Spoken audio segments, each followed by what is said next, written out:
ಸ್ನೇಹಿತರೆ ನಮಸ್ಕಾರ. ಹುಟ್ಟು ಮತ್ತು ಸಾವು ಒಂದೇ ನಾಣ್ಯದ ಎರಡು ಮುಖಗಳು ಇದ್ದಂತೆ. ಜೀವನವು ಹುಟ್ಟಿನಿಂದ ಆರಂಭವಾಗಿ ಸಾವಿನೊಂದಿಗೆ ಅಂತ್ಯವಾಗುತ್ತೆ ಅಂತ ಹೇಳ್ತಾರೆ. ಆದರೆ ಸಾವಿನೊಂದಿಗೆ ಅಂತ್ಯವಾಗುವುದಿಲ್ಲ ಅಂತ ಆಧ್ಯಾತ್ಮಿಕ ಜೀವಿಗಳು ಹೇಳ್ತಾರೆ. ಪುನರ್ಜನ್ಮ, ಕರ್ಮ ಮತ್ತು ಆತ್ಮದ ಯಾತ್ರೆ ಎಂಬುದನ್ನು ಅರಿತಾಗ ಮಾತ್ರ ನಿಜವಾದ ಜೀವನದ ಅರ್ಥವನ್ನು ಗ್ರಹಿಸುವುದಕ್ಕೆ ಸಾಧ್ಯ. ಇಂಥ ಆಧ್ಯಾತ್ಮಿಕದ ಕಥೆಯೊಂದಿಗೆ ಇವತ್ತಿನ ದಿವಸ ತಮ್ಮ ಎದುರುಗಡೆ ಬರ್ತಾ ಇದ್ದೀನಿ. ಅದಕ್ಕಿಂತ ಮುಂಚೆ ತಾವಿನ್ನೂ ನಮ್ಮ ಚಾನಲ್ಗೆ ಸಬ್ಸ್ಕ್ರೈಬ್ ಆಗಿಲ್ಲ ಅಂದರೆ ಕೂಡಲೇ ಸಬ್ಸ್ಕ್ರೈಬ್ ಆಗಿ, ಹಾಗೆ ಪಕ್ಕದಲ್ಲಿರೋ ಬೆಲ್ ಬಟನನ್ನು ಕೂಡ ಒತ್ತಿ. ಕನ್ನಡ ನಾಡಿನ ಪುಟ್ಟ ಹಳ್ಳಿ ಅನಂತಪುರ. ಅಲ್ಲಿ ಸಂತ ರಾಮದಾಸ್ ಅನ್ನುವಂಥ ಮಹಾತ್ಮರು ನೆಲೆಸಿರ್ತಾರೆ.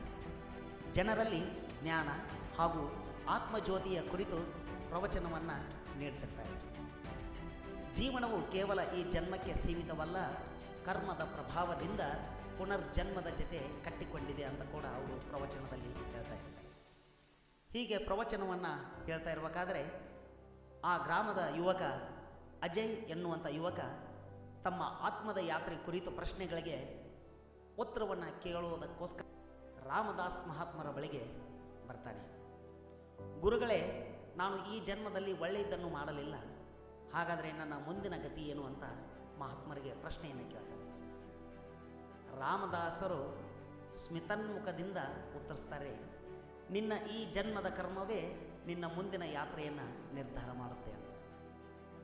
ಒಳ್ಳೆಯ ಕರ್ಮಗಳನ್ನು ಮಾಡಿದರೆ ಉನ್ನತ ಜನ್ಮವಾಗಲಿ ಅಥವಾ ಮೋಕ್ಷವನ್ನಾಗಲಿ ಪಡೆಯಬಹುದು. ಈ ಮಾತನ್ನು ಕೇಳಿ ಅಜಯನಿಗೆ ಗುರುಗಳ ಮಾತು ಬಹಳ ಆಳವಾಗಿ ತಟ್ಟಿಬಿಡುತ್ತೆ.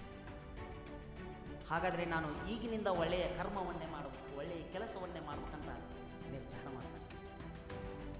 ಮತ್ತೊಂದು ಮಾತನ್ನು ಹೇಳ್ತಾರೆ ರಾಮದಾಸರು, ಒಂದು ಮರ ಹುಟ್ಟಿ ಬೆಳೆಯಲು ಬಿತ್ತಿದ ಬೀಜ ಹೇಗಿರುತ್ತದೆಯೋ ಹಾಗೆ ಕರ್ಮದ ಫಲ ಕೂಡ ತಕ್ಷಣವೇ ಕಾಣಿಸದೆ ತನ್ನ ಸಮಯದಲ್ಲಿ ಫಲವನ್ನು ಕೊಡುತ್ತೆ ಅಂತ.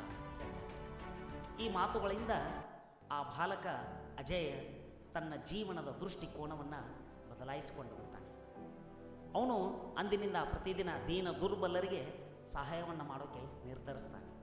ಬಡವರಿಗೆ ಅನ್ನದಾನ, ಅಶಕ್ತರಿಗೆ ಸಹಾಯ, ಅಂಧಶಾಲೆಗೆ ದಾನ, ಹೀಗೆ ಅನೇಕ ಒಳ್ಳೆಯ ಕೆಲಸಗಳನ್ನು ಮಾಡ್ತಾ ಅದರಲ್ಲಿ ತೊಡಗಿಕೊಂಡು ಬಿಡ್ತಾನೆ. ಇದರಲ್ಲಿಯೇ ಆ ಬಾಲಕನ ಹಲವು ವರ್ಷಗಳು ಕಳೆದು ಹೋಗುತ್ತೆ. ಒಂದು ದಿನ ಅಜಯನಿಗೆ ಭಾರೀ ಜ್ವರ ಕಾಣಿಸ್ಕೊಳ್ಳುತ್ತೆ.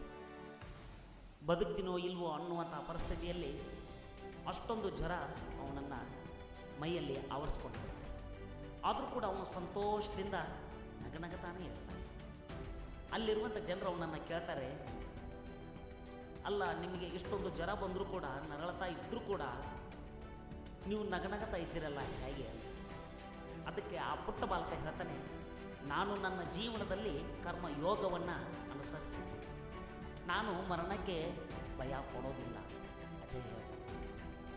ಆಗ ಅವ್ರ ಗುರುಗಳು ಬರ್ತಾರೆ, ರಾಮದಾಸರು, ನಿನ್ನ ಆತ್ಮ ಶುದ್ಧವಾಗಿದೆ, ನಿನ್ನ ಈ ಜನ್ಮದ ಕರ್ಮವು ನಿನ್ನ ಮುಂದಿನ ಯಾತ್ರೆಗೆ ಬೆಳಕಾಗುತ್ತೆ, ಸಾವಿನ ನಂತರವೂ ನಿನ್ನ ಸೇವಾ ಮನೋಭಾವ ನೆನಪಾಗಿ ಉಳಿಯುತ್ತೆ ಅಂತ ಮಾತು ಕೊಡ್ತಾರೆ.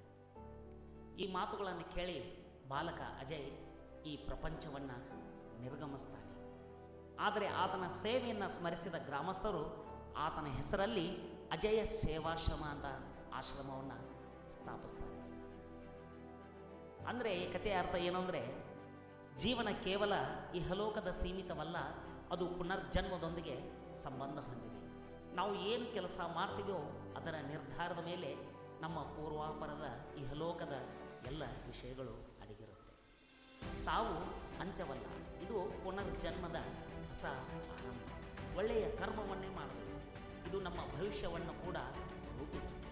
ನಮ್ಮ ಜೀವನದ ಪ್ರತಿಯೊಂದು ಕ್ಷಣವೂ ಮೌಲ್ಯಯುತವಾಗಿರಬೇಕು, ಏಕೆಂದರೆ ಅದು ನಮ್ಮ ಮುಂದಿನ ಗತಿಯನ್ನು ನಿರ್ಧರಿಸುತ್ತೆ. ಸ್ನೇಹಿತರೆ, ಈ ಪುಟ್ಟ ಕಥೆ ತಮಗೆ ಇಷ್ಟ ಆಗಿದೆ ಅಂತ ಭಾವಿಸ್ತಾ ಮುಂದಿನ ಸಂಚಿಕೆಯಲ್ಲಿ ಮತ್ತೊಂದು ಕಥೆಯೊಂದಿಗೆ ತಮ್ಮ ಎದುರಿಗೆ ಬರ್ತೀನಿ. ಅಲ್ಲಿವರೆಗೂ ನಮಸ್ಕಾರ.